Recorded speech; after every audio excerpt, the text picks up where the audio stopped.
Mi5 community. Happy Tuesday once again. I hope it's been a wonderful day for you today. And today, it's going to be a little bit different. Normally, we've been having a guest on. We've been interviewing them, seeing what kind of type of person they are. But as you may know, Bryan and I were just spending the weekend in the beautiful land of Puerto Rico, the coastal island in the Atlantic Ocean. Sorry, I was just laughing really hard. I'm like a little out of breath right now. But yes, we were in Puerto Rico, and wow, let me tell you, it was transformational. It was beautiful. It was relaxing. It was exciting. It was a lot of different things, and that's what we're here to tell you about today. As you can see on the bottom, our banner says Puerto Rico recap. That is a fun thing to say. Puerto Rico recap. Say that 10 times fast. And today, we are going to be interviewing each other, Bryan and I, on our experience in Puerto Rico. So with that, I want you to get ready to Mi5 your life. Here we go.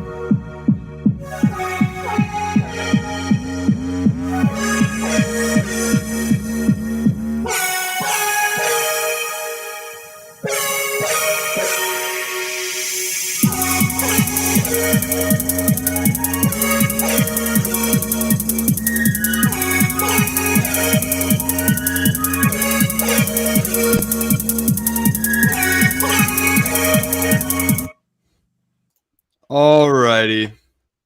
Well, what is going on, everybody? Happy Tuesday. Yeah. We are back from Puerto Rico. As Andrew just mentioned, we're going to be doing things a little bit differently tonight or today, depending on what type of environment you're in, what coast you're on. It's actually really weird, Andrew, because we are now not in the flesh when we were just in the flesh for the last 4 days, right? I mean, crazy. Wow. And what was even funnier is, and we told this story over and over and over again, Andrew and I, prior to this past weekend in Puerto Rico, had only ever met each other one time before. And that was for 10 minutes. One time. 10 minutes crazy. In 2021 of November. And since that one time, we could feel the energy, we could feel the synergy, and we understood that we had a connection. We stayed in touch. We grabbed each other's numbers, and one thing led to another. We got into some trading things together, and the beautiful and amazing community of Mi5 blossomed, of course, with all of our other mastermind members and partners and core founders. So tonight, as Andrew mentioned, we're going to do a little different. We're going to do an interview with each other. And what better host to interview Andrew about his experiences in his recent days than the person that spent the recent days with him? So we're going to ask each other questions about our journey, and through these questions that are very, I guess you could say, self-informed. We have inside information on the events that happened. They should be a really great picture for you guys to understand. Number one, kind of what went down in Puerto Rico. But number two, some of the really important key lessons that were learned throughout, the trip and throughout the journey on Andrew's end and on my end. So without further ado, Andrew, I'm going to start us off here. We had flown out to Puerto Rico, not knowing what to expect. And the real reason we didn't know what to expect is we were going to a conference that was unlike most conferences that we go to. True. And a lot of times you go to conferences, there's a certain agenda. Tell me a little bit about, kind of your feelings in the way that you approached going into this event, because it wasn't your traditional, like, oh, I'm going to an MLM conference or a network marketing conference. How are you feeling going into the trip this weekend?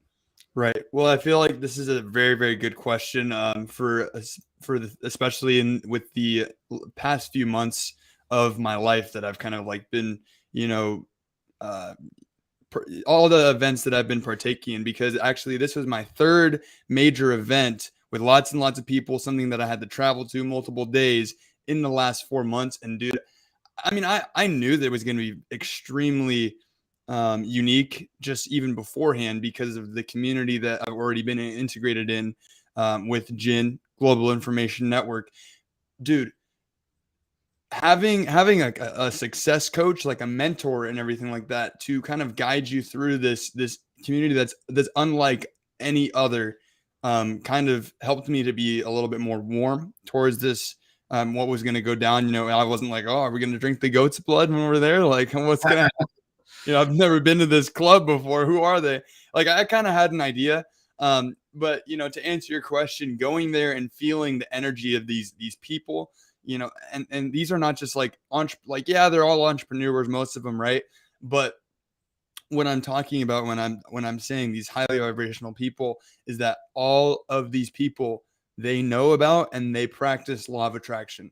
They Now, back know up and real they quick. apply. What is the Global Information Network? For those that Yes. may be tuning in tonight, you know, give us a little context here of what type of conference it was that we're going to and how that, you know, you approach that. Yeah. So the Global Information Network is a society of individuals that, well, let me actually start with how it kind of started. The Global Information Network is a community of individuals that was started by someone named Kevin Trudeau. And if you look up Kevin Trudeau, you know, you're going to see that this guy has been touted as a scammer. He's been touted as a con artist all across the internet. And that is simply because the things that he teaches are things that you know, they kind of reveal a lot of things that the government may not want you to know about. And in that sense, you know, we're able to learn about how to think better, eat better, you know, become better people, and break past limiting beliefs so much more than what the average motivational speaker might do, because they're not just giving you motivational speeches, they're giving you tools, tactics, and strategies to maneuver through this life. And it's really, really amazing, because I'm sure a lot of you know that we're highly into we practice and we know about and apply law of attraction in our daily lives, everyone in Mi5. And it is a really big part of how this even came to be. And you know, going somewhere where that's like just common knowledge and everyone's doing it, it's crazy, And that's because all the event is about. literally that's all it's about. They don't even want you really to talk about your business. It's not so much about like, hey man, what do you do? Like right when you meet somebody, it's like, how did you discover this? You know, like what has been your journey like? You know, of, you know, what kind of amazing magical experiences have you come across that helped you to unlock your powers, literally. And so yeah, I mean, just going there and feeling the energy of the speakers, and also the people that were there, it was unlike anything that I've ever experienced. Now, we met at the airport. We coordinated our flights to arrive at the same time, literally like within 5 minutes. I'm on the ground. I'm on the ground. We're both on the ground at the same time. It took a while to find out how to navigate the airport. Neither of us had been to Puerto Rico before. You know, I approach Andrew. It's the loudest grand rising the airport has ever received. That's right. It was a grand rising indeed. Now, tell us, you know, about the journey to the resort and sort of what that experience was like. Because I think one of the cool parts about Gin, and we can both agree, and I'd love to hear your insight on it, is that it's not just an event at random Marriott down in Orlando or Tampa, but they're a little bit more peculiar in terms of the environment. So give us a little peek about that.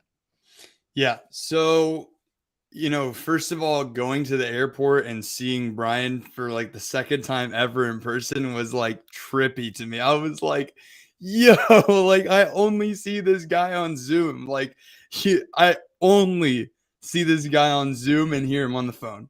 Like it was amazing being able to actually be with Bryan in the flesh. And it was like kind of like your brain has to get used to the fact like this is his actual face. Like I could touch your face right now, bro. Like this is kind of funny. Like, but nah, man. I mean, going there and you know, okay, so being on Puerto Rico, like the actual island, right? It's very humid. I'm in California. It's dry heat. You know, I'm not used. I was like, I went outside and I was instantly like covered with water. I was like, what the heck is going on? And driving to the event, you know, at first I'm kind of talking to the guy that we're also driving with about like, you know, gin and everything and how he ended up finding it. But, you know, I kind of started to neglect at first actually just looking at the streets and at the environment, because like, we're in another country. We're literally in a different country. And it was something that I've never really done. I haven't really been out of the country except for like in Canada briefly. And it was amazing being able to experience different cultures, different environments that were like very unfamiliar to me. And pulling up to the resort, which, by the way, this resort is iconic. It is the El Conquistador Resort in beautiful on the east coast of Puerto Rico in Fajardo, that the Fajardo, the eastern side of the island. And they've shot movies at this thing. Celebrities stay there, and they have this amazing water park. It's literally like built off the side of this mountain. It's freaking crazy. And we go there, we're pulling up. First thing we see is a dead iguana on the side of the road. Like the roadkill that's in Puerto Rico is much different than what we got here. They've got giant dead lizards, and we have like deers and stuff, like deer and raccoons and rodents, and they just have giant lizards sitting on the side of the road dead. And I was like, oh, all right. And Bryan is actually the first person to point it out. I was like, yo. So it was just really, I was like, we are in a tropical island right now. Like, that is crazy. And wow, the opulence of this place took my breath away instantly. I've never been to an architectural structure built like this, where it's so like grand. Like, you walk in, you instantly feel like a millionaire. You instantly feel like you belonged. I mean, well, I felt like I belonged there. It was freaking amazing. And everyone was just so welcoming. Everyone was so welcoming. Now, Bryan, I'm not too sure I understand what you meant by like why they, asking me about why they plan to put it in Puerto Rico. Like, I'm not sure. Yeah, I mean, you covered it. Is the energy was all about the environment, and it was about the surroundings, right? It's not just a random resort. We've all been. I mean, if you've ever been to conferences, yeah, sure. Sometimes they're in fun places like Las Vegas or really fun big resorts. But this, I think it was very intentional on the environment and the scenery that was at place. The events that we get to go to, and we're really excited because we're going to a really fun event in 3 months for Gin in Boston, actually in May. So that's maybe 4 months away. But nevertheless, the environment was an important element of it. Every single piece of this experience was so special. So that's what I meant. And you covered it perfectly, Andrew. Now, you mentioned the people, and, listen, we've all been to networking events, or if you haven't, let us share. It's usually you walk in, right? Everybody's kind of sitting down, they're taking notes. You're networking, and as Andrew mentioned, it's usually business involved, right? Let's talk about my entrepreneurship. Let's talk about my business. Maybe there's a product that's for sale at the event, and that product is the highlight of the event. Maybe there's a service they want you to sign up for. Maybe there's something. This event doesn't have that. And I think that was really special. But in addition, the people behave much differently. Tell us about the people of this event and what type of, I guess, embracement we received, unlike any other, within our lives in the event space. Yeah. So I just kind of want to preface with the fact that in Global Information Network, the only thing that you are receiving is information. It says it in the name, Global Information Network, and that's literally it. It's a network of information, and it's a global thing. There's people all around the world that participate in this. And something like that doesn't just attract everybody. You might like get in and you're like, oh, all I get is like trainings. Like, I don't have anything to make money with. Okay, like, this is stupid. I'm out, And so the type of people that Gin attracts are a different breed, simply put. And, everyone is extremely welcoming, because the primary like vibe, is love. It's love and compassion and empathy, embracement. Just like, everyone is we literally, the gratitude is such a large part of this community that every single time someone got up on stage, they'd be like, and give them a thunderous round of applause. And you just sit there and you clap and you scream like, woo, yeah, all right, yeah. And you just keep going and you keep going and keep going. And you're like, are we going to stop? Nope. You just keep going until they tell you to stop. Until tells you like, hey, settle down now, like you just keep going. And sometimes even when they tell you that, everyone just keeps going anyways, because when you're doing that in a room full of people that really mean it, everyone is so excited to be there. Everyone is so excited to get these nuggets from these people, and everyone kind of knows, that they've been integrated into the information before, because there's certain things that you must know before really diving into this community. And when you know those things, and you know that everyone around you is of that same knowledge, then you're just like, oh my God, this is amazing. I'm so excited. Yeah. It's so fun. Like, so Andrew, you mentioned gratitude. I want you to tell us, of course, we all know the word gratitude. It's been popping up more and more, throughout culture. I feel like, some of these buzzwords, manifestation, law of attraction, gratitude, they pop up more and more, but maybe not so much in the right context. Tell me, how you feel about gratitude walking away from this event in a new light. I'm sure gratitude means something a little bit more after this weekend than it ever has before to you. And let us know. Oh yeah. Yeah. So, I mean, of course, gratitude before is just really expressing the fact that you are thankful for everything in your life, or small aspects, or, big things like, oh my God, I just, got this amazing raise, or whatever it may be.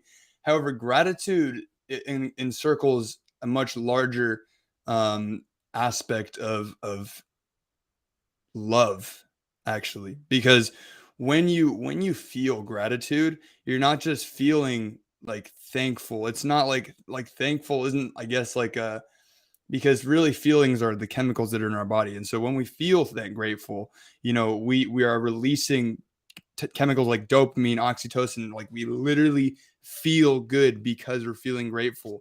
And kind of knowing more intricate aspects of showing gratitude after the event. When you show gratitude, you are literally opening yourself up to receive more things to be grateful for. And to me, that's just so amazing, because it's not only like an incentive to be like, oh my God, like, I want to feel good right now. What can I be grateful for? But it's like, when now that when you're showing gratitude, you're opening yourself up to whatever may be out there for you to receive it. And it's truly very, very comforting to know that there is something that everyone can do to not only give to other people by showing gratitude, but give back to themselves by showing love. And that's like, it's so simple, yet it's so like profound. Absolutely. And, I want to be mindful of our time here. We're going to try to keep it a little over an hour, if that. But talk to me and tell us about how gratitude this weekend actually turned into a magical experience. Because I know we had probably about 30 different magical experiences that we could highlight. We're not going to stay here all night and highlight all 30 of them, but just set an example. Tell us one example from this weekend where we witnessed the power of gratitude. Let me think about this for a second, because just like you said, there is like 30 different examples.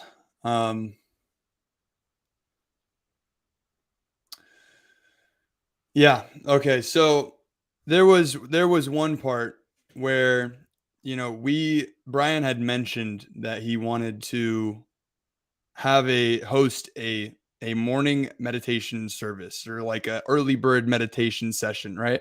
And I was like, that's a great idea, bro. Like, let's freaking do it.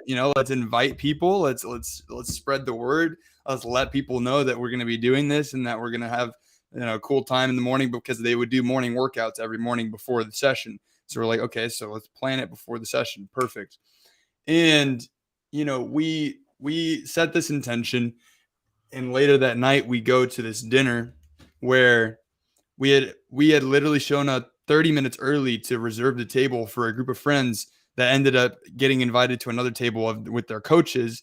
And we were just like, okay, yep, they're going to go do it with their coaches. Now we've got this open table, we're like, okay, we just like turned down like a bunch of people because we were like, hey, yeah, it's reserved. Sorry, guys. Right in the front. Yeah, like right in the front of the event. And we're like, dang, I kind of feel bad. But you know what? It ended up working out perfectly, as I'm about to explain, because the next people that come kind of like wander over to us and be like, hey, can I sit with you guys? Were some very, very, they were young, amazing, highly vibrational people that, and that was Pierre, his girlfriend, and then our friend Nick as well. And, we're just talking, we're just like, chatting it up and getting to know each other and sharing our experiences with being integrated in the gym. And then the topic comes up that Pierre is actually a Reiki master, which is a type of spiritual practice. And he was mentioning that he's really good at doing guided meditations. And so instantly Bryan's like, hey, we're actually doing a morning meditation thing. Like, do you want to come? And he's like, oh, like I'll guide your meditation for you. And instantly we're just like, dude, perfect, literally perfect. And even going there the next morning to have a professional guide our meditation was just so incredible. Like we set this intention with wanting to be able to give people an amazing experience for the event and hosting it ourselves. And then because of that, we were able to receive more blessings from just situational manifestation and meeting someone that would even further amplify the awesomeness of this experience. Wow. And it was awesome, dude. It was so awesome. Even doing the meditation, I was feeling extreme gratitude because he was kind of like guiding us into it. He took me there, guys. He took me to the third dimension. Like literally, it was magical for sure. He was a great guided meditation guy. I don't know what to call that. I mean, a guided meditator. I don't know. Meditation guide, I guess. Is a term? Yeah, that's perfect. Yeah. Beautiful, awesome. So, kind of transitioning now a little bit later on in the event. We're coming up in 27 minutes. So we make our way through the event. The event's coming to an end. What is one of your biggest key takeaways from the event itself? Mm-hmm. Yeah, that's a great question, man, because there was just so much knowledge and wisdom dropped. And, it's almost, it might seem like it'd be hard to pick, but the two things that stood out to me the most, they're right on the forefront of my thoughts because I've already thought about this quite a bit.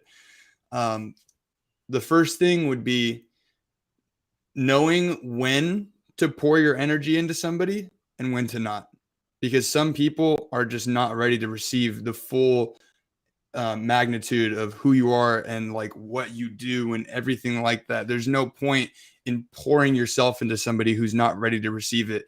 And honestly, I found that I do that all the time with these networking events. I'll go in, I'll meet people, and I'll just get as many numbers as I can. And I will like just try and give as much value as I can right away. And they're not even like, they don't see my value.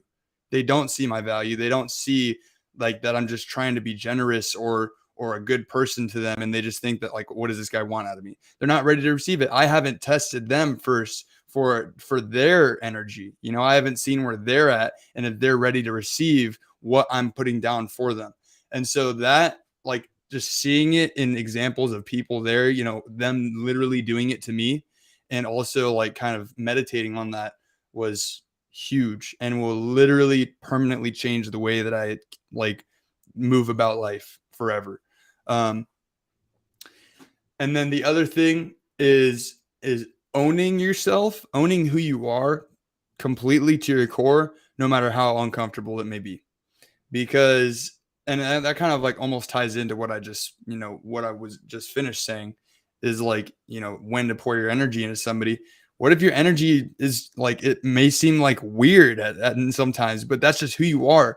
Well, instead of modifying who you are, literally own it, because there's going to be somebody that actually sees that you're being authentic and genuine, and they're going to like you even more for that. And also, when you're not authentic and genuine, then your subconscious knows that, and it's hard to be confident after that. Because if you can't thank you, Trey. That caught me hell off guard. Thank you, bro. I really appreciate that, man. And honestly, like, without some of your guidance, then there's certain things that have completely changed how I do things now, because of just watching how you move. But yeah, owning who you are always, and not feeling inferior when you come across someone who kind of like matches your energy, but they do it a little bit better. I know everyone kind of feels like that sometimes. Like you're trying to be good at something, and then you meet someone that's even better at it than you, and you feel like, damn, bro, like, why can't I just be like them? And you have to just own who you are, even though it might be uncomfortable. And it's the only way to truly be authentic to yourself. Because if you can't be authentic with yourself, you don't have a guarantee that other people will be authentic with you. So you have to be that person for yourself. So that is my key takeaway. Beautiful. Yeah. Beautiful, beautiful. So the event comes to an end, but the adventure does not. That's so right. After the event, Andrew and I had a little bit of time to still be able to enjoy the island and be able to sort of go on an adventure. Andrew, I'd love for you to kind of, we had two sections to this. We had the section where we were in, the eastern part of Puerto Rico. Mm-hmm. And then we transitioned over to voyaging into San Juan, an old San Juan, to get ready to take off for our flights. Tell us a little bit about, first, one of the most, I guess you could say, your favorite part of our time adventuring through the eastern part of Puerto Rico. Cool. Yeah, I was gonna say, I want you to kind of explain the San Juan journey, because I feel We'll like get you'll to the nail San that. Juan journey after. Yeah, I mean, we'll start east and we'll work west, right? Oh no, I mean, I have my parts, but I think that you'll be able to fully encompass the journey Oh, much absolutely. better. Yeah. So Yeah. I'll talk about my favorite part of the Fajardo. Fajardo. I am not. Fajardo, yeah. I think I it's don't Fajardo. speak Spanish, guys. No So hablo español. that's right. I had to say that a couple times on this trip. I have just- never actually said that and meant it. Like, it's always been a joke, but like, people would start talking to me in Spanish. I'd be like, "No habla español." I'm sorry. Like, I don't speak it. So yeah, in Fajardo, and I actually found this out from one of our Uber drivers. It's actually like low crime. It's pretty chill. It's like a suburby kind of area, not so much like a city. It's more of like a village. And we actually went to eat at this really awesome food place. It was like a seafood restaurant, so good. It was just straight fire. I remember Eric was on the phone with Bryan, and if he's on here right now, then he would have like kind of like remembered this, because Bryan sent a picture of his tuna. But anyways, Cool. that's right. And I'm sitting there eating, and I'm just like, dude, I literally started feeling something like in my core, like in my solar plexus. It was like freaking glowing, dude. I was like, I have a strong feeling that we are going to come across somebody from the event that we know, like tonight. We're going to just like find somebody. And I was like, I can't get that out of my head. Like, we're going to for sure. And then Bryan's like, well, like, we're going to, now that I've felt it, like 100%. And so I was like, yep, guaranteed. And I literally just forgot about it after that. Completely forgot about it, because we were just like doing so much stuff. And later that night, and this is actually being live streamed, we had gone into the jungle and we were just like having a blast, literally like walking through the jungle. Bryan is like destroying his shoes. Like, we didn't really know what to expect. And so we're walking on this beach and we find a path, and we start walking on that path. And then we see this guy, and he's like, hey, the beach isn't too far down there. And he looks at Bryan's shoes like, hey, your shoes aren't going to make it, bro. And I'm like, what? Like, we're just hiking. And they like, actually look pretty good right now. they do. You didn't destroy them. So I'm just like, okay, what? And then we keep walking.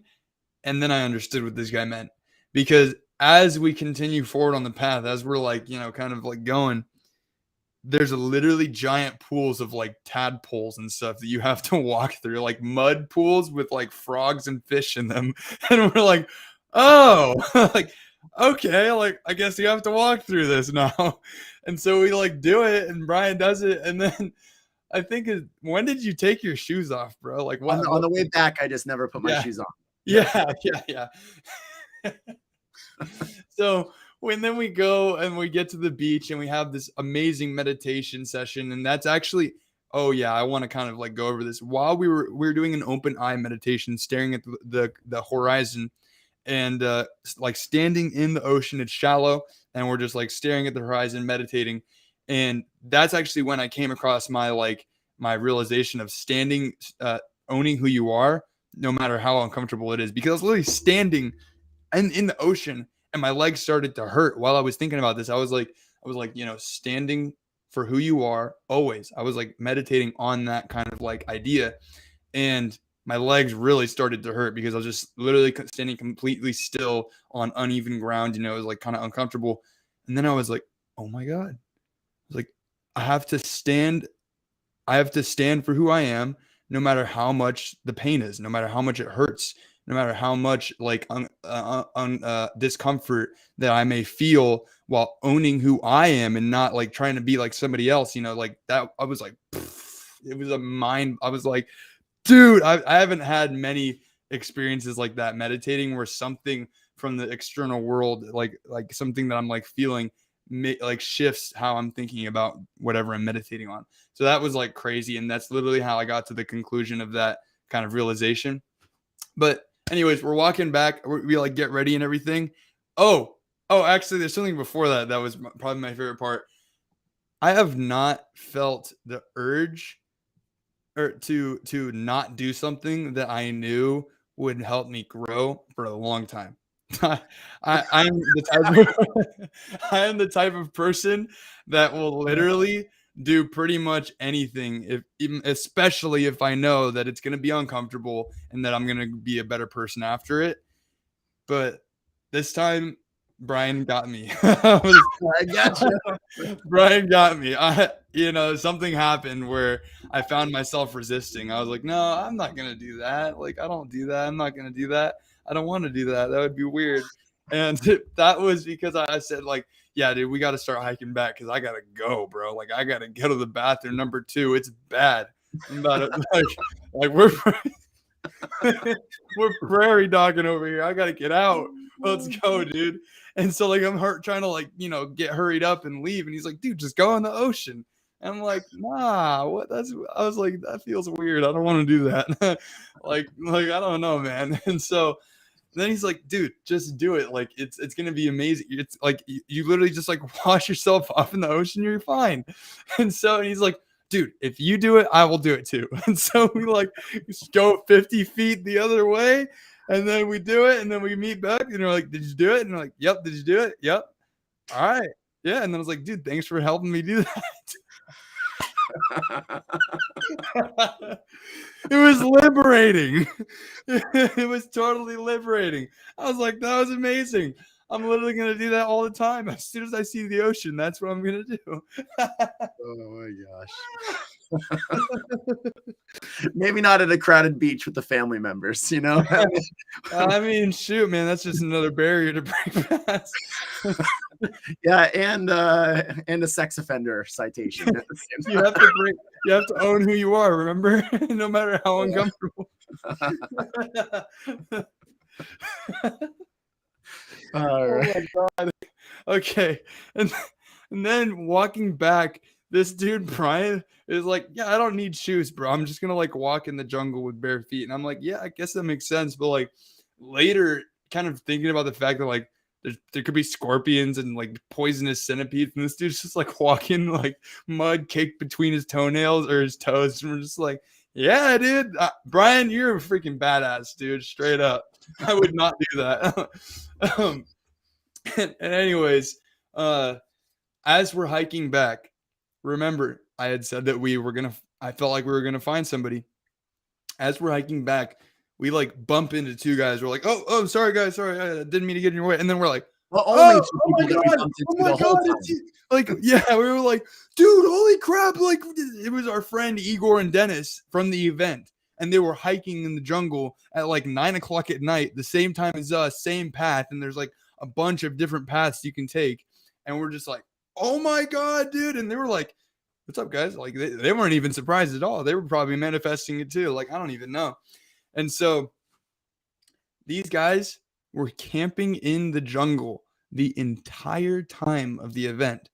They were like not trying to pay for the cost of the resort, so they would like hike from the resort and from the 5 beach. miles away. Yeah, 5 miles every single day walking to the event, and they were there early too, like for the workout and stuff. They were straight top G's for that one. I was like, oh my, Slovenia in the house. They're from Slovenia. I yeah, mean, yeah. what a culture. Yeah. Yeah, it was impressive, and it was amazing. And also they taught us how to do this thing that feels amazing actually. And if you ever meet up with me in person, I'm gonna make you do this with me. Where they were like, we need to laugh, we need to laugh, and I'm like, okay, like I don't know what you're talking about. And they're like, yeah. So and then he gets out his phone. He's like, all right, I'm gonna laugh, then you're gonna laugh, then he's gonna laugh, then he's gonna laugh, and then it's just gonna get like progressively louder and stronger. And so we're like, okay. And so he takes out his phone and just like starts recording and just starts laughing. He's like, and then, and then like even after like 3 seconds of doing that, you really start laughing hard. Like everyone just starts randomly laughing, and you're taking a video of it. And if you do it for 15 seconds, it's like 15 seconds of medicine. That's what they're saying. It's actually something that they teach in the club, and like it felt amazing. And then we did it with our friends later in the journey, but amazing stuff. So that was my favorite part. Just that whole like hike and everything, going to the beach, going into the ocean, and hiking back and meeting them. Just, I will never forget that. It'll be a story for the rest of my life, for real. Absolutely. Now, on a closing note, just for conscious time's sake, what this will be the last question. What was your favorite part, and what are you, Andrew Golden, gonna make sure that you apply in your day-to-day life moving forward after this event? Taking action immediately once I make a decision. That's like, I'm already doing that. Anything that I decide to do, I'm doing at least some action for it immediately, as fast as I can, because then you actually get the ball rolling instead of like being like, okay, I'll do that tomorrow, because then like you're not so inspired right then. Like if you don't get that momentum moving, it's not the same. You're like, if you wait the next day or 2 days after that, you're gonna be like, wait, why was I going to do that again? You're like, I'm not even sure why I was like so hyped to do that, but it could have been like so profound and like something that's awesome. And that's happened to me so many times where I'll like come up with some awesome thing to do, and then I'll wait too long to do it, past 24 or 48 hours. And then like I either don't do it or I start and it's half-assed. Like I'm not like, I don't do it with the same vigor that I would have done if I had just like started taking action immediately. And if I had, like thinking about that, now that I'm like, literally, I can't think differently. I will never be able to think the same as I did before the event. Like it's completely changed the way that I think about like taking action. Then this year is especially going to be freaking insane. If I think about it, if you took action every single time you made a decision, how far ahead would you be in life? That's crazy. Like I'm gonna probably do more this year than I have in the last 4 years. It's gonna be insane. So yeah, man, that's gotta be it. Absolutely. Well, Andrew, what an amazing recap of our awesome journey.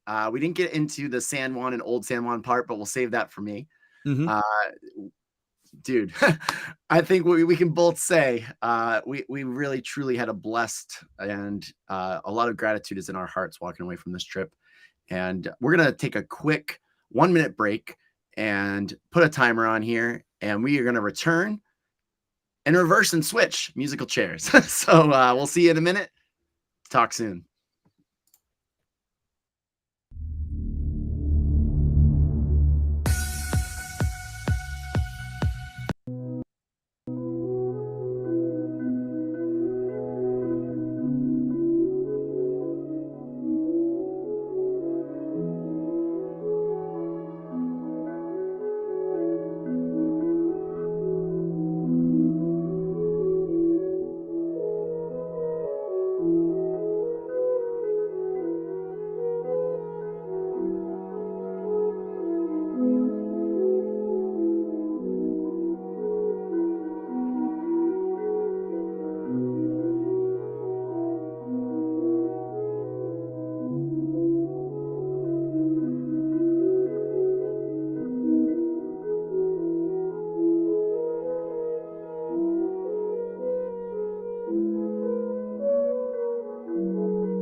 All right, we're back to church music. That's right. Welcome Thank back, you. guys. Welcome. Grand Rising. Grand Rising. Yes, it's my turn to interrogate Bryan about Puerto Rico now. That's right. Absolutely. Okay. So, my first question to you, man, is, on this trip, we say Grand Rising so much all the time, constantly. It's a part of who we are, and it's a part of our businesses. And the trip started with Grand Rising. It literally the coolest parts of the trip started taking place after that first Grand Rising in the airport. I think that Grand Rising has really transformed meaning. There's more to it in the definition of it. And I kind of want you to, how do you feel that Grand Rising has changed in its definition while we were away? Yeah, I mean, I think the biggest thing is, right, we are so conscious of the words that we use. So Grand Rising is just the starting point, I think, of Mi5, of us, of our members, of our core members. It was just the starting point of us making sure that we were conscious of what words we were using. I remember at the beginning and early stages of the Mi5 movement, some of our members and some of our core leaders and some of our mastermind people would say good morning. And we kind of all nixed that when we adopted Grand Rising, right? Like Grand Rising kind of came into fruition. It became part of who we were. And for those that are a part of our community, they know like Grand Rising Financial, and we're always Grand Rising. So when we arrived at the airport and I walk around the corner and I see this massive tower, Andrew Golden. Andrew's so tall, guys. I'm 5'11", but he's so tall. I love him to death for it. He can help reach things on the top shelf if you need That's it. Right. That's right. But we hear a Grand Rising, and it instantly lit up the event. It instantly lit up the airport, I should say. And all throughout the event, we made sure that we were Grand Rising every day. When we met somebody, when we walked through the hallways, when we were cheering for somebody going up on stage, we were Grand Rising every step of the way. And it's almost like Grand Rising has kind of evolved, not just from another way to say good morning, but also like into almost like a term like aloha, right? A term that's like interchangeable, right? So when you see somebody, instead of saying hello, you can be like Grand Rising. Instead of us introing with like, hey, good evening, everybody, we can say Grand Rising, right? We use Grand Rising in so many different contexts. And I think that it plugged in so much, and it definitely set the tone for the start of our journey. Grand Rising. Absolutely, man. It's literally like saying hello to somebody now. It's not just good morning. It's almost just like hello. It could be, good. It's so many different things. It's almost like saying I love you at this point, like literally. Yeah. But okay. So Grand Rising, that was a huge common theme throughout the event. And while we were at the event, you asked me a lot about the members. However, we were able to watch some very distinguished gentlemen in business and in life, some very wise old guys. But like I say that in the most respectful manner. Some of these speakers, you can tell they've lived such a rich life and that they've had so much experience in not only like living life, but having helped other people live their life to the fullest extent. What did you feel from some of these guys? Like, what was like the kind of examples that you took away from some of these extremely wise guys? Yeah, and not just guys, but women also, right? Oh, yeah. We had some amazing men and women speakers at the event. And unlike traditional events where sometimes there's a common theme, or a common product, like we mentioned before, the product of the Global Information Network is information. We're there to receive information. So when you're hearing the wisdom of Dr. Tom, Dr. Ted, Blaine, and some of our speakers that got up on stage and blessed us with their words, you really understand and can grasp their experiences, not only as an individual and not only their wisdom within age, because as we know, age is just a number, as Andrew says, of how many days you've been on the earth. And some of the wisdom that I've learned from Andrew at the age of 21 I've learned far more from Andrew in some cases than I have from 60-year-old men. But the wisdom that these gentlemen in particular shared at this event, these are, you have to, let me set the setting. These are experts at manifestation, law of attraction, and tuning their frequency to achieving the result they want within the physical world through tapping into source energy and through actually recognizing how to do some of these key principles that create such beautiful magic.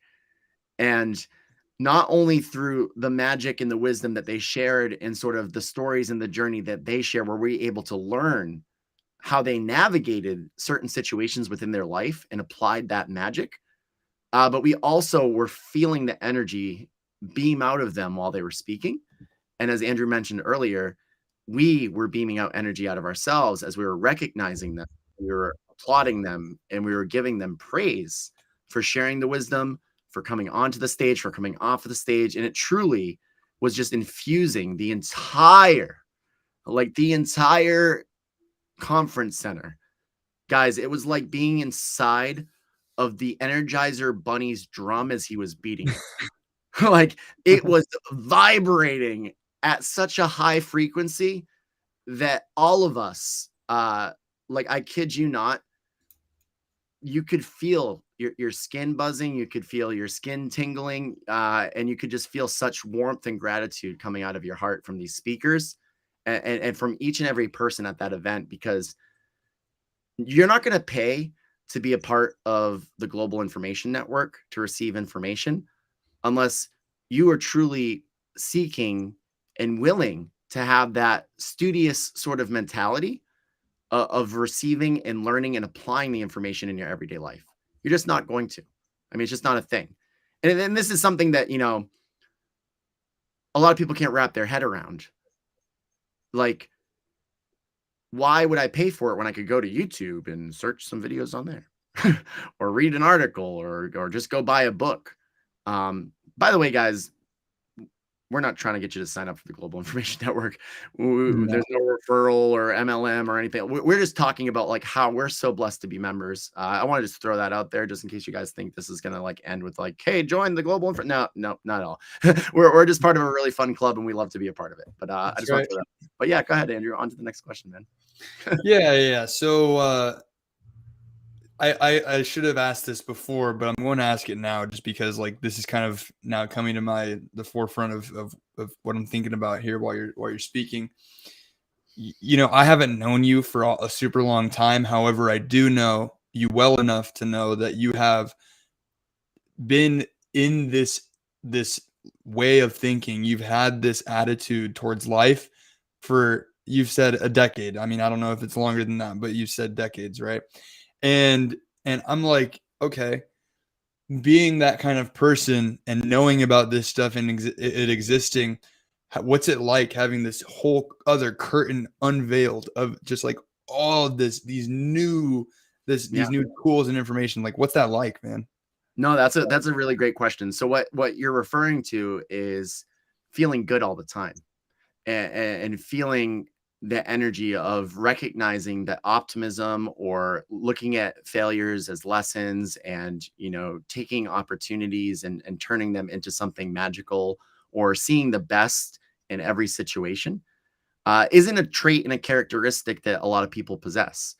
And it's something that I didn't possess when I was very young, but it's something that was instilled at me at a very young age from my mother, who's on here tonight. So thanks, Mom. A little shout out, but also, you know, something that, you know, myself, you know, as I started to transform in my teenager years, I think it was a big time for this for me, is where I started to recognize that it wasn't worth sitting in those emotions and letting those emotions define that moment.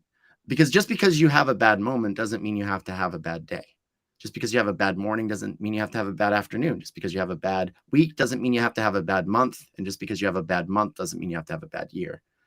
So I learned really, you know, how to train my brain from a very young age to do this and to sort of recognize that when you see a difficult situation come up within your life, when you're facing a difficult challenge, when you're facing a sad challenge, something that makes you angry, something that makes you mad, when you experience a loss, when you experience a death, when you experience anything, and just recognizing that that's just part of the process and part of the journey. And you can embrace it because you can learn and grow from it. I actually, it's a funny story because I thought something was wrong with me. I actually thought that I had something wrong in recent times too. Probably like 2 or 3 years ago. Within the last 2 or 3 years, I thought, it's not natural for somebody to feel good all the time. It's not natural for somebody to get over things so quickly or to look at the bright side all the time. It's not natural for somebody to, they just lost their job, but they're still smiling, because that's happened to me before. I've lost my job and I didn't know what I was going to do, but I was so amped still about like what was to come. Oh, this means I get to go look for a new job. And I've been wanting to explore and find new interesting concepts to be a part of. Like every single time something happened, I just would transition it. So to answer your question, when I discovered that one of the core principles of the Global Information Network and one of the core principles of our studies within the Global Information Network is feeling good all the time, and that everybody in this community literally lives by that principle, like that is the foundation. It was like absolutely mind-blowing to just think that, oh my gosh, like something isn't wrong with me. Like this is how you're supposed to navigate. And the alignment, I think, is huge. Because, being off on my own, you tend to question, yourself, like you just were talking about earlier, being your authentic self and standing for who you are. Right. Because like society tells us that we should, it's okay to have, bad days. Like you can treat, this with, different remedies or pharmaceuticals or whatever the case may be, or therapy. That's okay. It's good actually if you have something. And I'm not saying that pharmaceuticals or therapy are bad. I'm just saying like it's kind of a culture where it's accepted for you to not feel good all the time, and then there's solutions that they provide for you to feel good all the time. But the solutions are more like Novocaine, and they just numb you into feeling good. They don't actually at your core make you feel good. And this is something that was instilled in me, like I said, and something that I've just kind of held close to my heart is the absolute genuine feeling of feeling good coming from within. And now to think that I have a whole community of people that think and feel the same exact way, as well as my fellow Mi5 partners, has just truly been, it's been an eye-opening experience the last 3 or 4 months since I've been discovered, or since I discovered the Global Information Network, and since I joined membership within the community, and especially after the event. Yeah, no, agreed, man. And, on that topic of feeling good all the time, one of the byproducts of doing that is that you open yourself to a state where you're able to manifest anything that you are thinking about. Because when you're feeling good, you have a good vibration, strong energy. That energy is being beamed out of you like just rays of sunshine, literally. And that was a huge theme all throughout our event, man, all throughout the event, all throughout our trip in general. Like it's crazy. Actually, I didn't tell you about one of the craziest manifestations that happened even after we parted at the airport. I didn't get to tell you. Well, but, we'll have to catch up. Yeah. I'll tell you. Yeah. I could even say it on, it would actually be totally appropriate to say on here at some point. But anyways, what were some of, I know I talked about the event a lot, but from your perspective, what were some of the like obvious conscious manifestations that took place at the event? Oh, I mean, we had so many, right? So many. You mentioned the meditation. I mean, here's the thing. We were constantly, and I mean constantly, right? Constantly. Receiving manifestation, like constant. And I mean, some people like to think, manifestation is either a buzzword, right? Manifest it, right? Or they think that manifestation is a coincidence, right? Oh, there's just coincidences. Like sometimes things happen because that's just the law of averages, and sometimes things kind of collide, and it's not manifestation. It's just, it happened to work out that way. No, no. There was clear manifestations. I mean, from the gentleman that we met in the middle of the jungle, the only people we saw on a random, there's hundreds of trails, to the one you mentioned, to another one, right? We were literally walking down the hallway and we were going to find food. It was really late at night, right? And we go down the monorail and, we end up in a dark marina, ocean water. We're like, I don't know if we're supposed to be there. There's a Spanish sign. We're like, does this say do not trespass? We don't know. We're walking around. We're trying to find food. It's late at night. It's like 12 o'clock, 1 o'clock in the morning. And we couldn't find food. We were hungry because the event didn't have food the first night. And we, really, really wanted food. So we're walking back, from clearly recognizing that there's nothing open at this hour and there's nowhere to. And we bump into these two beautiful souls, Nick and Manda. And they're like, we've got snacks at our room. You want some snacks? Boom. Boom. Like, boom. I mean, I know you may think that, like, okay, maybe it's just a coincidence. Of course, people would host you but no, they offered the snacks before we said anything about food. They're like, oh, would you guys like to come, enjoy and hang out back at our, thing? Cause we were just going to walk right back up to the hotel room and call it a night. We spend 2 hours, easily a solid 2 hours within their hotel room. We're doing stretches. We're doing, really intense conversations. This is where the testing of energy came into play that Andrew was speaking about earlier, and some of those lessons. And we leave and we go back up the monorail.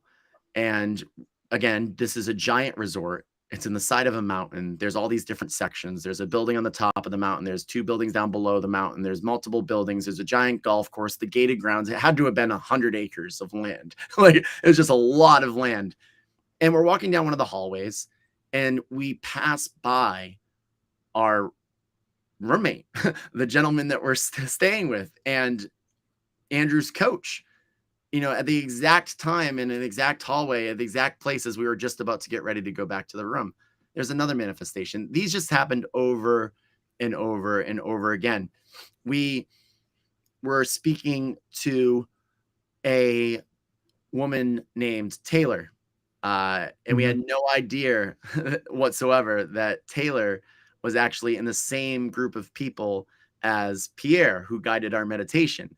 So when the guided meditation came that morning and we were all, and Pierre's coming out of the resort, coming over to guided meditation, and we had found out about an amazing beach to go visit. And I had found out about that from 2 different people. The reason I found out about from 2 different people is because those 2 different people were together, but they weren't sitting together at the table, but they actually ended up popping in there all the way to the end of the event where we were in the middle of San Juan, giant city. And, we'll talk about this more, I'm sure, in a future question, but we run into in the middle of a city a day after the event, giant city, thousands of people, that were passing throughout this big footprint of San Juan. And we run into 2 of the people that we grew closest to, Piero and Ignis. Right. And it's like to be able to find or to stumble into these gentlemen in the middle of the city is just absolutely, incredible. There had to be 1,000 people at the event, maybe a little bit less. But we only interacted with like probably a solid 25, 30 people. And to think that we stumbled into like 6 of them out in the jungle and in the city and in random places, that is absolutely manifestation. There's no other. Especially since you were thinking of it, and especially since we were beaming that frequency, because remember, the frequency you beam out finds its way back to you, and we were all vibrating that same frequency. Absolutely, man. It was truly, truly magical. And this happens to me every day in my daily life constantly. I'm always like, and I don't even have the time to talk about it to everyone. And like when we're on our leadership calls, I don't even have the time to tell you, bro. Like a bunch of stuff is constantly happening to me that I'm like consciously manifesting. It happens so much now that and I'm sure you heard me say it at the event a bunch. Like I'm not even surprised. Like I'm literally like, this is normal. This is 100% like this is supposed to happen like this because I'm thinking like this. Oh, it yeah, will always be like that. Constantly and forever. Let me share one more manifestation. Andrew and I are walking with our luggage and you need a taxi to get Yeah. to San Juan. It's an hour away. I call the nearest taxi, a couple near taxi companies. None of them have taxis. I finally find one that has taxis. They're like, yeah, we've got taxis. However, they're all busy right now, and it's going to be an hour or 2 hours before we get you a taxi. So we're like, okay, that's fine. I guess we'll just kind of walk in the direction of, San Juan, and maybe we'll make some progress. And once the taxi driver is free, we'll text him and we'll know where we're at, and then we'll make our way to San Juan. We had never seen a taxi in the eastern half of Fajardo because there wasn't too many taxis out there at all, and Uber was non-existent out there. It was existent in San Juan, but not out there because it's a small little village. So I just don't think there's enough work out there for taxis or Uber to make money. Like point blank, they have a couple of different offices that you can call to order a couple taxis, but they're going to do it like on demand. Andrew and I are walking down the street. It's 1,000,000 degrees out. We're hot. We're rubbing suntan lotion all over our faces. And we're like, let's just go stop in the shade over there for a second. And I kid you not, a taxi pulls by, rolls down the window. You guys need a ride? Our little buddy Danny. He's like, what's going on, guys? Yeah, pop on it. And then we're like, yeah, we're trying to go all the way to San Juan, though. Will you drive us there? It's like, yeah, pop on in. One of the most amazing gentlemen ever. Give us so many wisdom and knowledge and nuggets. But get this. The second that he pulls up and picks us up, I get a text message from the taxi company that told us 2 hours. And they're like, I'm sorry, we're going to have to cancel. We're too busy today. We don't have any drivers. So we just didn't have transportation, but we manifested a transportation vehicle right in the smack dab center of the heat and during our travels. Literally, that was one of the, that was like, okay, yeah, we're doing this, man. And one thing that I want to kind of mention too is like the energy I felt from Danny right when he opened up his window. He just felt so kind. Like I knew instantly. I was like, yep, we're getting in with this guy 100%. No worries at all. And also I want to mention that, like, yeah, while we were rubbing suntan lotion on, I missed these 2 spots on my forehead, and now they're the only part on my face that's sunburned. Just these corners of my head. It's so hang on, gentlemen and ladies. There's more. Danny drives us all the way to the airport in San Juan because we needed to put our luggage somewhere before our flights. And we are calling around all these luggage places, but they close at 6 p.m., 7 p.m. And our flights, Andrew's flight's late night at like 11 o'clock. Mine's later than that. So we're trying to think like, well, what the heck do we do? We've got like 10 hours and we have nowhere to put our luggage. So Danny's like, listen, I'll take you to the airport. You can put the luggage there.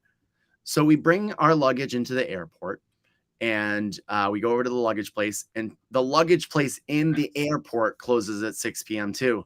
So we're like, crap, what the heck are we going to do? Like we all the luggage places close at 6 p.m. I know a hack. You can go to a hotel and drop off your luggage there. If you're ever in an area where there's a bunch of hotels and you just kind of walk in, you can drop your luggage at a hotel. Most of the time they don't check if you even had a room there. They'll just put it in the back room and give you a ticket. I've done this at Vegas and various vacations that I've gone on. But the crazy part about it is we're walking back. We're like, all right, well, guess we got to go get another taxi. Guess we got to go get another taxi and find our way into the city and figure out a place to put our luggage. My guess was to go to a hotel. As we're walking back to the entrance, we stopped to get some coffee. And Danny, our taxi driver, gives us a call to check in on us and make sure everything went well with dropping off our luggage. How many times in your life has a taxi driver or an Uber driver given you a call and been like, hey, just checking in and make sure you guys are all right? Like, what? And sure enough, we're like, yeah, the luggage place, they close at 6 p.m. So Danny says, I'm still here.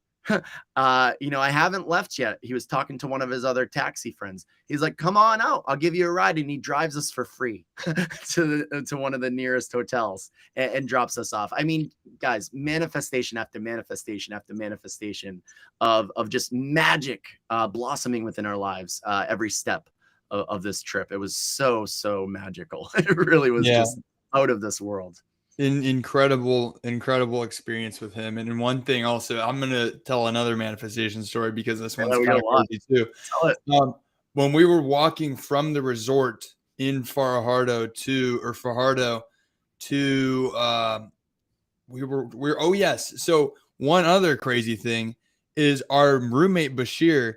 we like needed a place to stay. We needed a place where like, I don't really know what we're going to do. We're going to just like find somewhere to stay. I don't know yet, you know? And like right when the event ends, Bashir comes up to us, our roommate, and he goes, "Hey, so I'm just gonna give you the hotel that I got from, that I bought like a week ago. I'm just gonna give it to you guys because I found a place to stay here at the resort." And we're like, "Oh, perfect, awesome, like thanks, bro." And so we had the notion that Bashir needed to come with us to help us check into this hotel, but really we ended up not needing that at all. However, we ended up doing it, and Bashir, we're walking to this like weird Airbnb hotel thing. I don't know really what it was, but it was nice. It was cool. And it's freaking hot. Brian's got his like giant suitcase with like another duffel bag attached to that. He's on the phone closing deals with Eric, and he's just like, we're walking in the busy streets of Puerto Rico. I'm like taking videos of all this while it's happening because it's just crazy all around us, and we're just like these obviously tourists. Like I'm wearing a suit. Brian had to like strip down and get his shorts, like take off his pants because he had shorts on, like in the middle of the freaking like on the corner of the street. And like it was just like obviously these are Americans just like doing their thing, and so we ended up walking 20 minutes past our destination, 20 minutes past where we needed to go, and we're like, oh my gosh, dude. And like for 2 seconds we were like, this sucks, we're like, yeah, this is not so good now. And instantly I'm just like, wait, guys, like something, we are responsible for vibrating this into our experience. Everything in our life is a manifestation. No matter what the situation is, we're constantly vibrating the outcome of our experience. And so I was like, we need to just take a step back and think, reflect, why did this happen? What did we vibrate to make this happen, right? And so then we're like, oh my God, yeah, like what if this is a really good thing that's happening right now? And then Bashir mentions the fact, like, we literally did ask to go travel the streets of Puerto Rico, and here we are being forced to travel the streets of Puerto Rico. So it's not so bad. And then randomly, this guy that's at the Airbnb, he calls me and he's like, hey, did you make it to the place? Like, are you coming? Like, do you have a ride? Like, what's going on? And we're like, no, we have to walk because we ended up going, we went to the wrong place, so we're walking back. And he's like, he sounds like frustrated. He's like, okay, I'm going to have my daughter pick you up. Just stop where you are. I'm going to have her pick you up. Just look for the white BMW. And so like, we're sweating in our suits. It's like freaking 80 degrees out and like so done. We're just like, man, okay. Like, yeah, we kind of asked for this, but I'm like ready to be there. And literally we get picked up in a very nice white BMW, air conditioned, driven to the thing. Perfect. Absolutely perfect. I've never met an Airbnb driver Airbnb that came and picked you up. Literally. Shuttle service. Literally, like it was perfect. And Bashir then just asked, like, hey, can you give me a ride back to the resort? Yup. Boom. Everything worked out perfectly. So, yeah. Okay. So that was our journey through Fajardo. Now, there was so many things in the event. We could literally be talking for a whole nother hour about all the different manifestations. However, I want to kind of transition into our journey after the event in San Juan, which I think is the biggest city. It's like the most popular city, most populated city on Puerto Rico. And that's where we decided to go. It's about an hour away from the village that we were at. And we had a whole day to spend there. After sleeping at this Airbnb, we had the whole day of Monday and like kind of into the night to journey, just figure out what's this city about. They actually we learned from Danny that they just finished this last weekend celebrating 500 years of history that weekend. That's awesome, super awesome. So there's a lot of culture in this place. There's a lot of history. You can tell the streets are very old. It's like this stone road that's like super like old and polished from all of like the cars driving on it. And it's really cool looking. Lots of ports and cruise ships and just, it is epic. You need to go try it someday, guys. Anyways, Bryan, I'm going to let you kind of go into our journey because, man, it was crazy. It It was, was wild. yeah. It was wild. So, one of the things that Andrew and I really wanted to do was integrate our experience, from the event.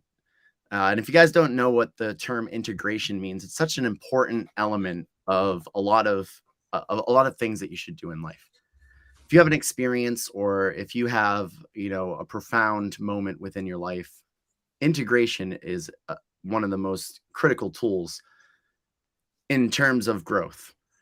So Andrew and I had made the decision ahead of time that we were going to spend the day on Monday to integrate the materials that we had learned at Gin, integrate what we had learned at the conference, and reflect upon that such highly vibrational experience that we just had experienced.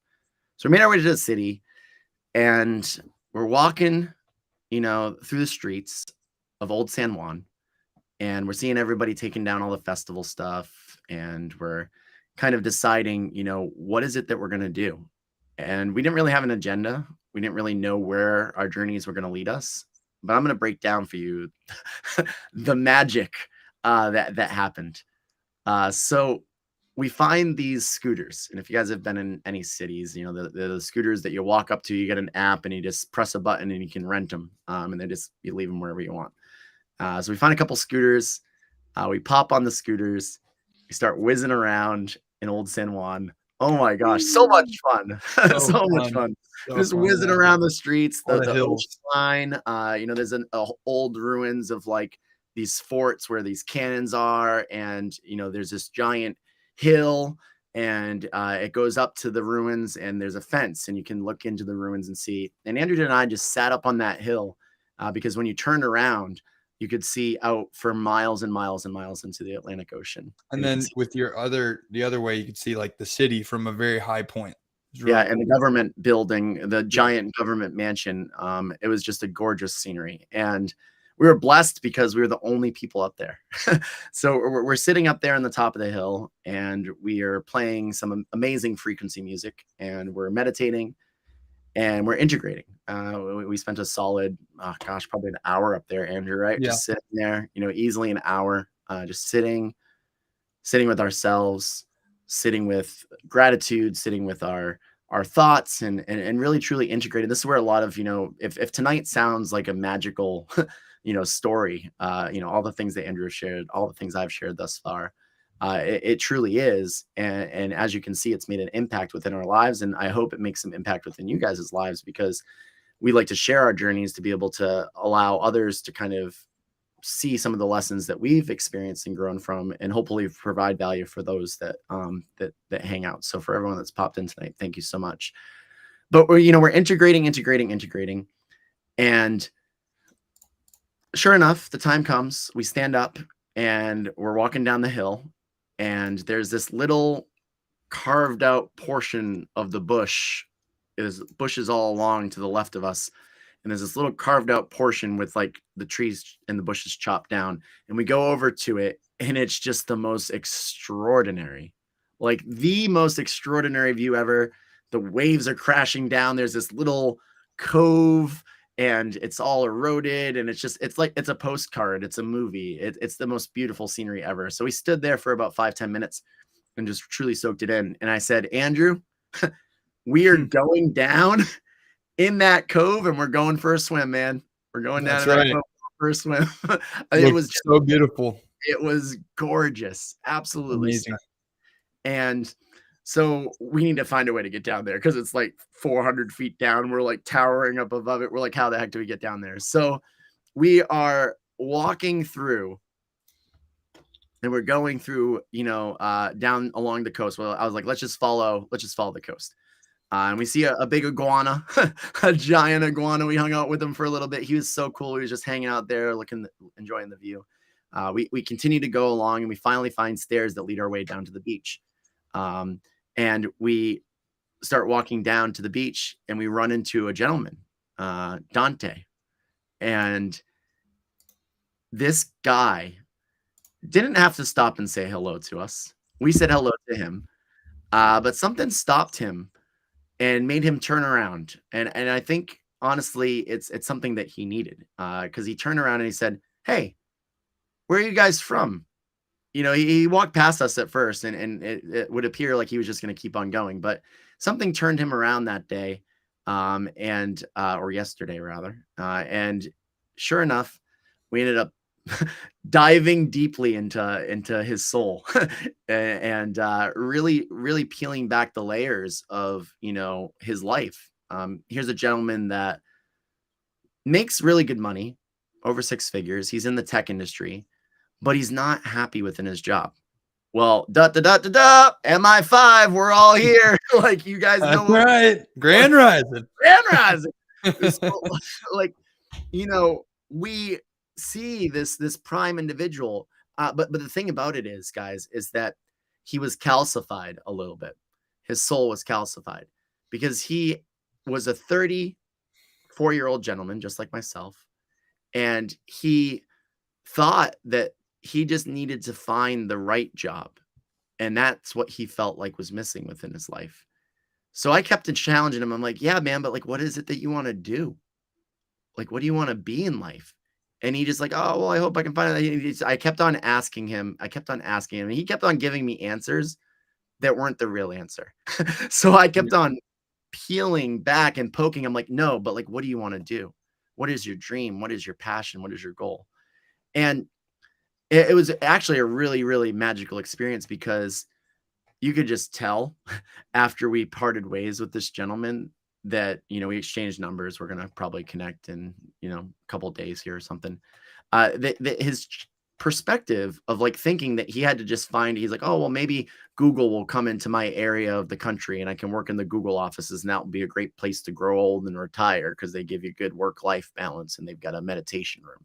But it's just like, no, right? Like, here at Mi5, as you guys know, we inspire people to live their brilliance through becoming the best versions of themselves, equipping you guys with the tools to create that financial education and financial time freedom for yourselves, and ultimately free ourselves financially to go off and do whatever it is we're passionate about, and be wherever we want to be, and go wherever we want to go, eat whatever we want to eat, and live however we want to live. And that's something that we shared with him, and he had no idea that type of thing even existed. He didn't even have a clue that was possible.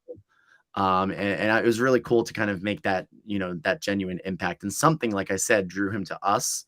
Myself and Andrew and him just kind of stood with our ankles in the water, looking out at the ocean, having this really deep, intense conversation. So we needed to still make our way over to our cove, our watering cove. So we make our way down. We're walking through the rocks and nobody's there. And we're like, oh my gosh, it's a beautiful cove all to ourselves. And I want you next to me, man. Don't you put me all by myself. No, but yeah. Miss me already, do you? Yeah. So, we're walking over to the cove and we're going through, and it's gorgeous, luscious waters. The waves are crashing down.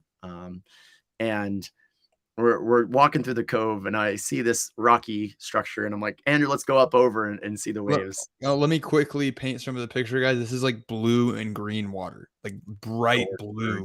This gorgeous. It was insane. I just want you to like kind of see and imagine like this pool, like this real kind of a large pool, about 50 feet across and 20 feet wide, blue water, green water, and like this like cliff right next to us. That's the scene that we're with. Yeah. So we hop up on this rock thing, and there's this big pool, and I'm like, Andrew, come on up. And it sucks to climb up this stuff because your feet hurt, and we're coming up it, and we go up into it. And sure enough, Andrew comes up and he stands next to me, and it was really gorgeous. It was very, very beautiful. But in front of us was a landmine filled pool of sea urchins. Thousands of sea urchins. He was about to walk right into it. All sea urchins of all kinds. So I think we figured out why no one was at this beach, because we were at Sea Urchin Death Beach. But Andrew's like, whoa, bro, no more steps. Let's go back. I was like, no, you guys have no idea. Let me kind of like just say it from my perspective too. because like this is like this just so painful to climb on, like spiky like rock thing, and I'm like, okay, like I'm tough, bro. Like I'm gonna climb up this. If he did it, I can do it too, right? You know, it's fine. I'll do it. And I'm like, God, ow, ow, okay, my foot. Gosh, dang it. Okay, all right, I'm up here. And he's like, come on, bro, come receive them. Sorry, it's so funny. He's like, come on, come receive this blessing.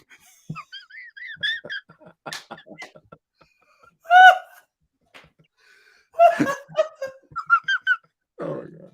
All right, guys. All right. He's like, come on, bro, come on. It's so beautiful. And as soon as I'm like a Boy Scout, I'm experienced with freaking nature and stuff. And like I used to hang out in Fort Bragg and like go to these pools, and like you got to watch out for certain creatures.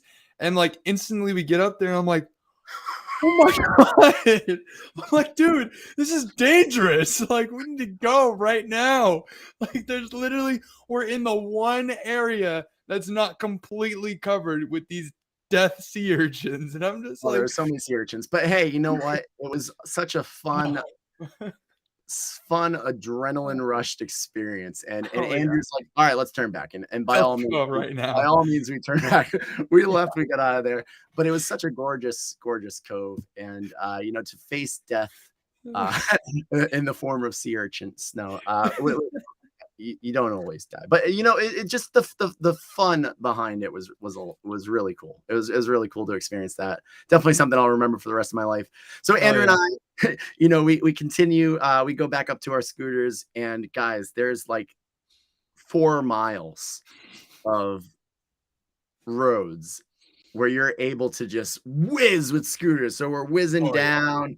It's going up over bridges. And oh my goodness, I wish I had a GoPro. Like, we need a GoPro next time we go back to San Juan, because this was just the most extraordinary experience to kind of whiz through these streets up against the coastline, looking out to the ocean. It was beautiful. It was a gorgeous day. The weather was perfect. It wasn't too hot.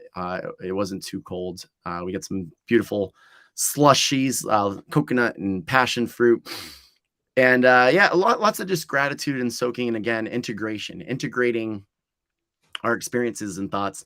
We make our way back to the city, and we're driving and going, and I'm going right, and I hit this pothole on my scooter.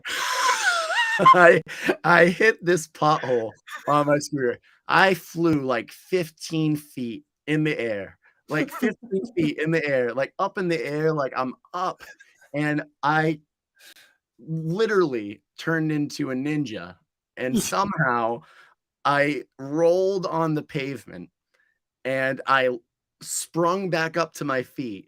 Literally perfectly. Landed straight on my thing, and then I like was perfectly fine. And I went over and grabbed my scooter, and I don't have a single scratch on me today. Like I don't, like, my hands like were like on the ground. I like used I rolled with my hands and like pushed myself up. It was ridiculous. And like, again, perfect. I think I've got like one little mark maybe right there, but it was insane. It was like out of a James Bond movie or something. But so then we at that point in time, I think we had enough scooters for the day. So we get some water, and we run into Ignis and Piero, as we mentioned earlier, 2 gentlemen from the conference, from Denmark and from Italy. Amazing gentlemen from the country of Europe, and just their culture and all of their differences in the culture of American culture versus European culture was so extraordinary to hear about. We walked the streets with them for about an hour, ended up nestling into a beautiful little bar/restaurant, enjoying some delicious, delicate cuisine, and just spending hours, kind of integrating together what we had experienced throughout the event, and what we had experienced on our journeys, and talking, about ourselves and things that come from their home countries. We planned on meeting up this June in Europe. I think we're going to be heading to Italy to hang out with them for a week. So that's going to be really fun. We're going to start to plan that. And then in May, we've got the event up in Boston for the Global Information Network in my neck of the woods. And it's funny because Andrew and I, I live in the area, so I haven't gotten a hotel yet for the area, but we're going to be at that event. And Andrew, hasn't gotten a hotel yet. And we're talking to these gentlemen. We're like, yeah, we should go to Italy. And we invited them to Italy with us because we wanted a tour guide, because Piero is from Italy. So he knows the whole country of Italy from top to bottom. He's going to give us an amazing tour. And because we invited them there, remember we talked about one of the key lessons that we received during this event was the more you give, the more you get. And the more you give with intention, and the more gratitude that you give, and the more love that you pour, and the more frequency and energy that you beam out of yourself, the more comes back in exchange. So we're sitting here chatting and talking, and they're like, yeah, we booked a 4-person room at the hotel in Boston because it was the same price as a 2-person room. So if you guys want, you guys can just stay with us for the event in May. And this is like a really nice hotel in Boston, guys. They just went through I think $1 billion renovation or something ridiculous. 100 million. Yeah. $100 million renovation. That's pretty intense type of renovation. I've been there before. It's right in the heart of Boston. It's gorgeous. I haven't seen it since the renovation, so I'm excited, and we're really excited to be spending the event in May there. But yeah, we just got invited to join their room for free. They're like, oh yeah, come on in. We got 4 spots, So that was the end of our journey, is kind of just sitting there, breaking bread together, soaking it in. We go out and we catch a Uber to the airport, and we wrapped up our lovely, lovely evening, as well as just such a gorgeous day of integration and exploration and near-death experiences. but no, with all seriousness, such a wild, true experience that was just out of this world. Yeah, it was amazing. Literally, Piero, he's Italian, and Italians, this is something I didn't know, are big into food. I should have known. I feel like man. I'm Italian and I love food. You didn't literally. I feel like I have known that, but it just was made very apparent while we were with him. And this man all of a sudden starts talking about, how you can taste things better when you exhale. And I was like, hold on a second. I was like, are you teaching me how to taste better right now? That's amazing. What the heck? And so I'm just learning all this different stuff from him and Ignas, who is Latvian, and they both speak really good English. Anyways, it was awesome just learning all this different things that they know about, and how their schooling works in those countries too. A lot of wisdom shared, for sure.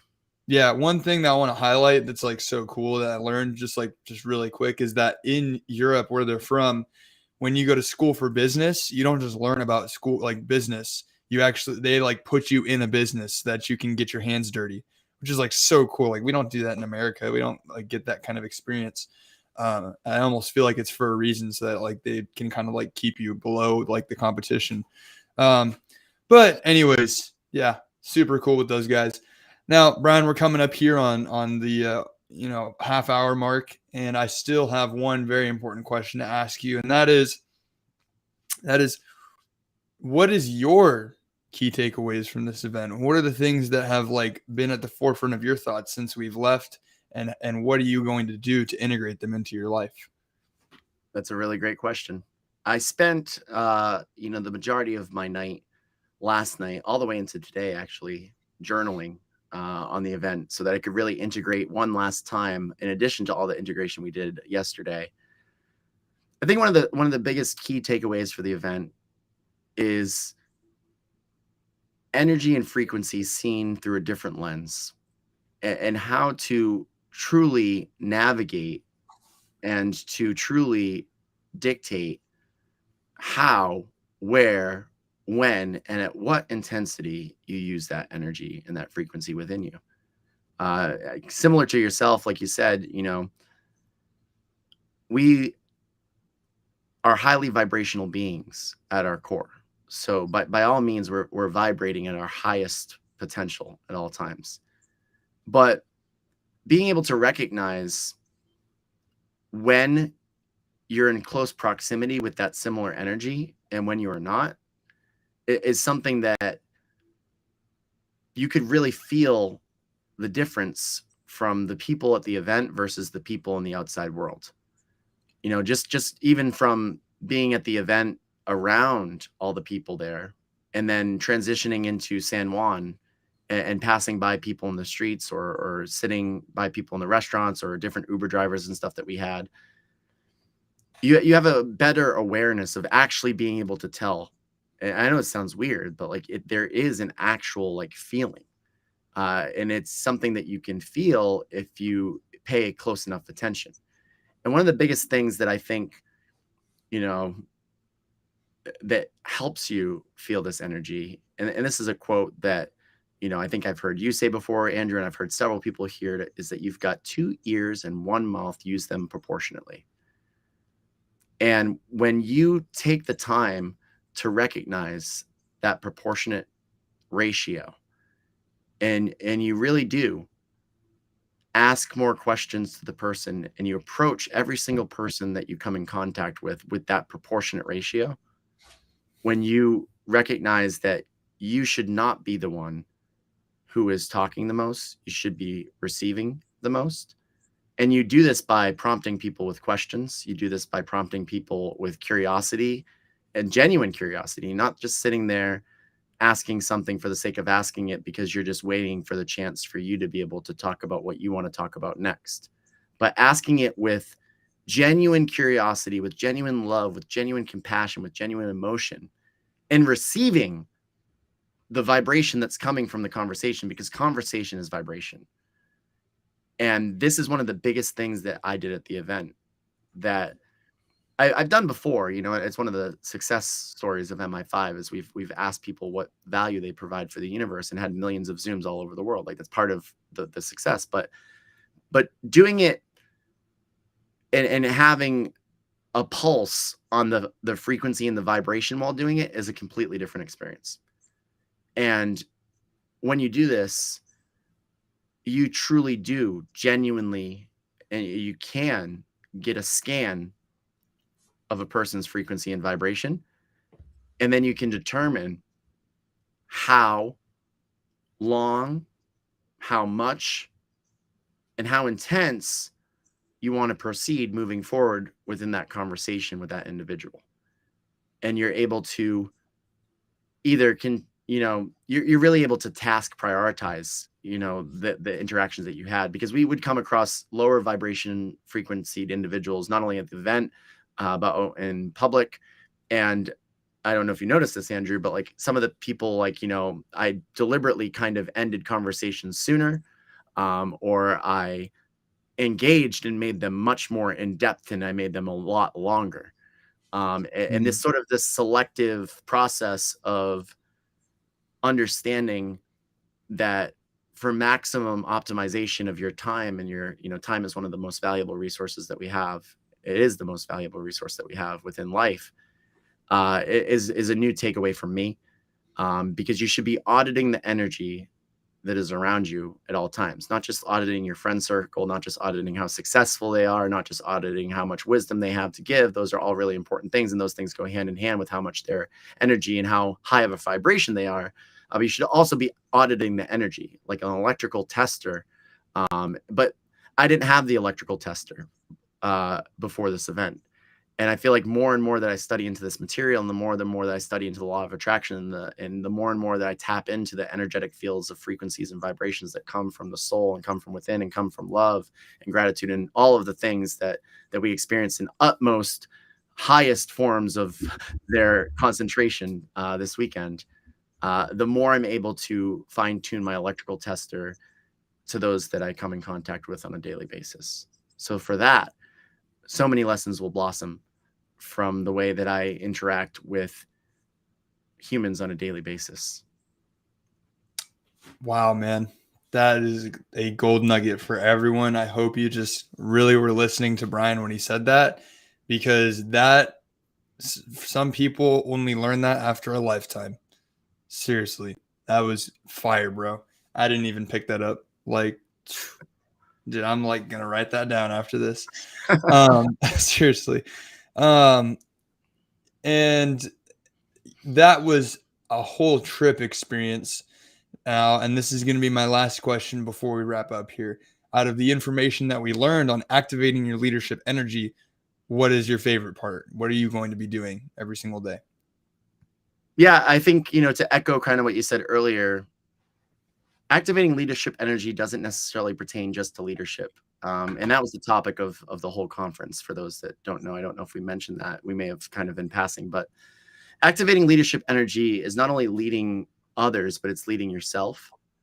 Activating leadership energy is leading situations. Activating leadership energy is, making sure you're stepping into those uncomfortable and those unknown situations within your life, no matter how uncomfortable or how unknown they may be, and recognizing that you need to face them head on, no matter how much your feet hurt when you're standing in the sand doing an open-eyed meditation or whatever it may be, and taking action. I mean, taking action is the key principle behind, and not just action like, oh yeah, I'm going to do this, or acting upon it, but taking action with intention, and taking action with planning, and really setting and keeping the score of your success, and keeping the score of your progress, I should say, that leads to the success. And that was one of the key takeaways, because, again, synergistically within my life, I keep score through things like Stay Focused Daily for people that have followed me on that journey. But not so much, the way that it was broken down to us this weekend. And I'm not going to go into it because that's a whole nother conversation. And quite frankly, that's kind of hidden information. If you want to know that information, that's within our community, not our community, but within the global information community.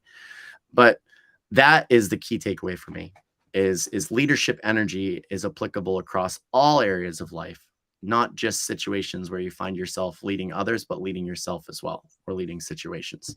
And action taking is the key component of the success to being the optimal version of yourself and the optimal version of the leader within. Amazing, man. Amazing.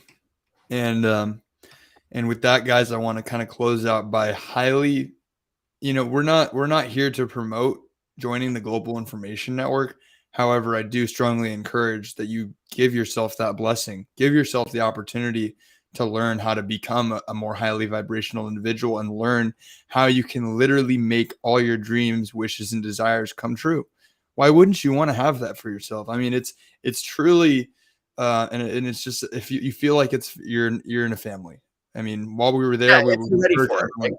Yeah, yeah. If you're ready to, and we can actually help you be ready for that if you would like. You just DM me, and I'll kind of like give you some sauce. But seriously. But yeah, man. So Bryan, I don't know if there's any last closing messages you would like to say before we end this, but man, Yeah. I'm fired up. This is an awesome show. Like, I'm glad that we have this for ourselves now, so that we always have this like video journal of our trip. Yeah, this is a very good video journal. As Andrew said, we're not here to tell you guys to join the Global Information Network. We don't get anything if you do join the Global Information Network. In fact, it's something that you definitely need to be ready for, though, and it's something that you need to want, because otherwise you're just wasting your time and your energy, and wasting money. time and money. Yeah, it's not free to join. And you're paying for information, but if you're ready, if some of the things that Andrew and I were speaking about this evening, whether it's manifestation that was happening to us, or just the truly magical experiences that were going on, understand and recognize a lot of what made this trip so beautiful and so magical was a direct byproduct of the energy and the frequency that was going on within that convention. Sure, Andrew and I could have gone and visited Puerto Rico and probably had a blast, just because we're two cool dudes and we're business partners and we do a lot of great stuff together. But there was just so many more layers to our trip that we got the blessing to experience, and miracles and magic and manifestation of this universe, and the law of attraction happening hundreds of times, small time, Yeah. hundreds and hundreds of small little occurrences throughout the entire trip. So like that was truly, and then us being able to integrate it, all day on Monday yesterday, and then all day today, and then with you guys this evening, has truly been a beautiful, amazing ride. I can't wait to reference this video for all the years to come. I want to thank everybody that came out tonight and supported us, because we really do appreciate you guys a lot. And this is a kind of a fun, different episode of the Mi5 show than what you guys were used to. The last couple episodes were featuring guests. We'll be back to that next Tuesday. Hope you guys can join us. And to everybody that's a part of the Mi5 family and the community, we love you so much. If you're not a part of the Mi5 community and family, and you love our vibration and you love what we do, please join our Telegram channel to join the fun. It's 100% free. You can come on in and chat and spread positive love, vibration, and energy with all of us beautiful souls, and help us grow and build our community up this year. There's no catch. We're just trying to build a large community of similar like-minded individuals. Also, feel free to follow us on all of our social platforms at the Mi5 Movement. We're on Twitter, we're on Instagram, we're on Facebook, and we are everywhere that there is social, pretty much TikTok, you name it, as well. and YouTube. Yep. So feel free to join us there. And I just want to thank everybody. Thank you so much, everybody. We love you so much. Hope everyone has a blessed and safe Tuesday and has a glorious night's sleep. I sure will. I'm definitely sleep deprived. I know you are too, Andrew. Oh yeah. So we got some. Yeah, guys. Well, hey, I just want to say to everyone, let us know if there's anything that we can ever do to help you. And with that, much love, and grab your umbrellas, because Mi5 is taking 2023 by storm. Woo! Have a good night, guys. Grand ride.